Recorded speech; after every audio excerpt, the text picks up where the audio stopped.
Hey everyone, thanks for tuning into this week's video. We're really coming along with the Troopy build. Super excited to be getting on with that. I just wanted to let you know that we have the next 2 episodes available on our Patreon page of the Troopy build. We're always a couple videos ahead over there, so if you want to check that out and you don't have to wait for the weekly release of our videos, you can go check out the next few episodes over there. So we also have some awesome membership benefits if you do decide to become a Patreon member and help support our channel. Anyway, we'll get into the video. Thanks again for watching, guys. So today's going to be a fun day. We are going to go pick up a fridge freezer combo for the Troopy.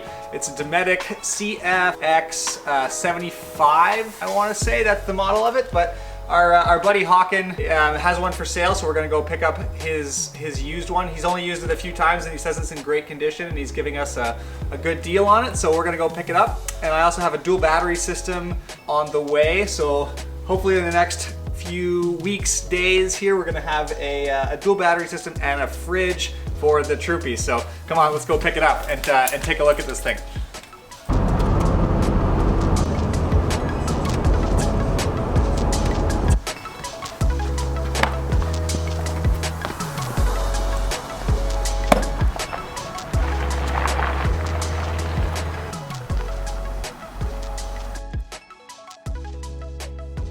All right guys, so we just picked up this Dometic from Hawken. It's huge, it's so much bigger than we thought, but that's a good thing. There's a lot of room in the Troopy for that to sit, but it takes up the entire back seat of the Tacoma, so probably a good thing we're not using it in here. Just from what I've heard, having a fridge at camp is one of the biggest game changers to move away from ice and a cooler to a refrigerator.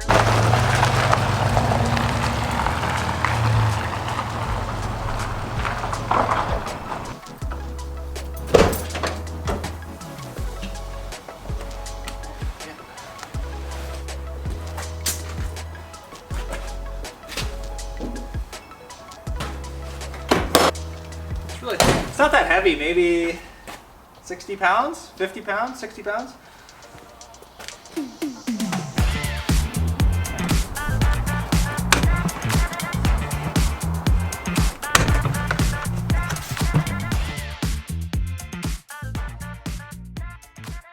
We just got back from picking up our deep cycle battery that's going to power our fridge and our lights and other camp accessories. We went over to Canadian Energy here in Calgary. They're a little battery shop. They got all sorts of batteries, and this is our deep cycle 120 amp hour AGM battery that we're going to be installing in the Troopy, and this thing is going to power, like I said, all of our accessories. So it's been on our list for a while. It is not light. I'd say it's probably at least 60 to 70 pounds. So it's a big battery. Oh man. Let's open it up.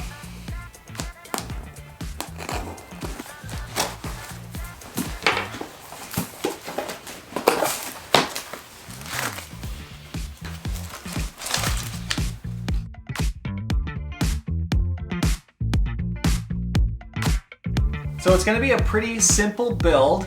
We're going to have a dual battery system, which is nice because it's already built into our Troopy. All we have to do is put in the right batteries. Everything else is already wired up for us, other than a dual battery isolator, which I will show you guys about. If you are familiar with battery isolators, this one is from Redarc. If you're not, I will run you through how this thing works. If you're already familiar with some of this stuff, you can skip ahead or hang back and watch this. Like I said, we're keeping it pretty simple, and the Troopy is already wired for a dual battery system, which is under the hood. This battery that I have here is a Discover AGM dry cell battery. And the reason I went with this deep cycle battery is because it has to sit under the hood of the vehicle right next to the engine. Now, as we all know, engines can get very hot. We wanted to do a lithium battery, but the thing about lithium is they don't handle temperature change very well. They don't function as well in extreme heat and extreme cold. So under the hood of a vehicle right next to the engine is not a good place to be using a lithium battery. We decided to go with a good old AGM dry cell battery. So this particular one is a deep cycle battery, and it's got, the thing that I really wanted was a battery to have at least 100 amp hours or more. So this particular battery has 120 amp hours. It's a 12 volt battery. The reason why you want to run a deep cycle battery is because they're better at discharging and recharging more, right? So we're not going to be using this battery to cold crank the engine.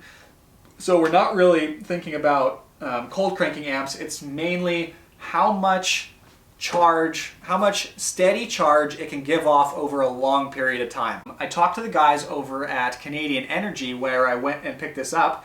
I was kind of asking them lots of questions about, well, should I do, a flooded battery or should I do something like this? And they said an AGM battery typically lasts longer and you'll get more cycles out of it than a traditional flooded lead acid battery. Our whole thing is here, we're going for longevity in the Troopy, we're going for quality, and those two things are really prevalent in my mind, quality and longevity. So if this thing can get almost twice the amount of cycles out of it than a flooded battery for not that much more money, we're going to be going with this. So ultimately that is why we chose this battery. You know what, this is my first time ever building something like this, so I'm really getting to know these different products, what they do. I'm learning along the way. I am relatively new to it. I'm confident in mechanical when it comes to vehicles. I can rip apart an axle, I can tinker in the engine bay, I can do bearings and all that kind of stuff, but when it comes to electrical and vehicle builds and paint and all of this kind of interior build stuff, I'm still very new to it, and we're learning a lot and we're having a lot of fun. Let me now explain how we're going to set all this up. So this here is called a battery isolator, and this one is made by Redarc. This thing actually wasn't too expensive. You know what? When I was first looking into how to do a dual battery system and how to do all of this, right, it's because if you've ever tried to look into any of this stuff yourself, you know that there's like a bottomless pool of information on all things electrical, batteries, isolators, the different sorts of managing systems, inverters, the solar, the chargers, all of that stuff is just like, there's so much, there's almost too much information out there. We wanted something simple. We're going to have a very simple truck, a very simple build. We were looking for something on the cheaper side, not too cheap, but something that just works. And this is what we came up with. It's called the Redarc SBI Smart Battery Isolator. And basically, I'll show you how it works here.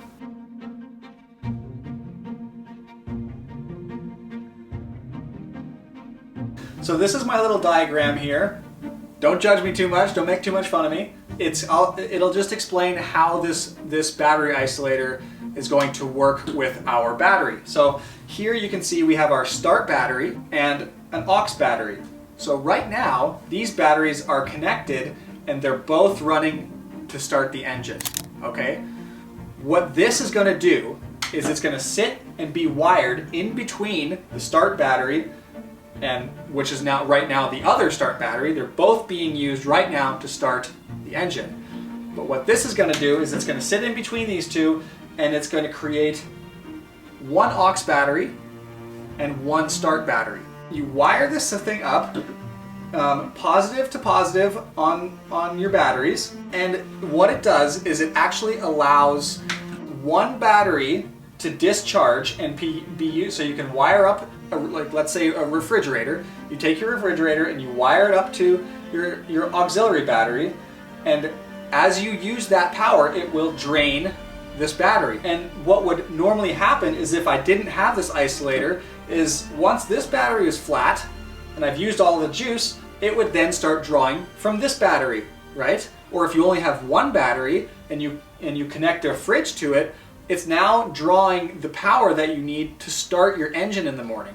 And that is not what we want. We don't want to wake up the next morning at camp, go to start our truck, and it doesn't start because we've been running our fridge all night, right? So that's the beauty of this thing, is it allows you to draw power from one battery and then it will isolate, it will stop drawing from your second battery to keep one battery fresh and healthy and topped up and charged to start your engine in the morning. Now, how do you charge this? Because we need to charge these batteries. There's lots of different ways to charge batteries. We only need about 10 to 12 hours down, okay, which should be sufficient for our aux battery.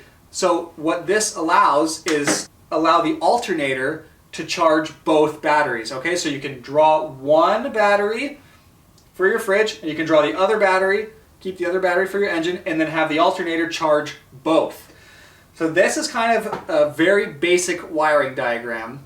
It's nothing to, you won't be an electrician after this, because you need to add fuses and you need to, there's a lot of other safety things, but I just wanted to give you guys a general idea on what we're thinking on how we're gonna power our fridge. Oh, hey there.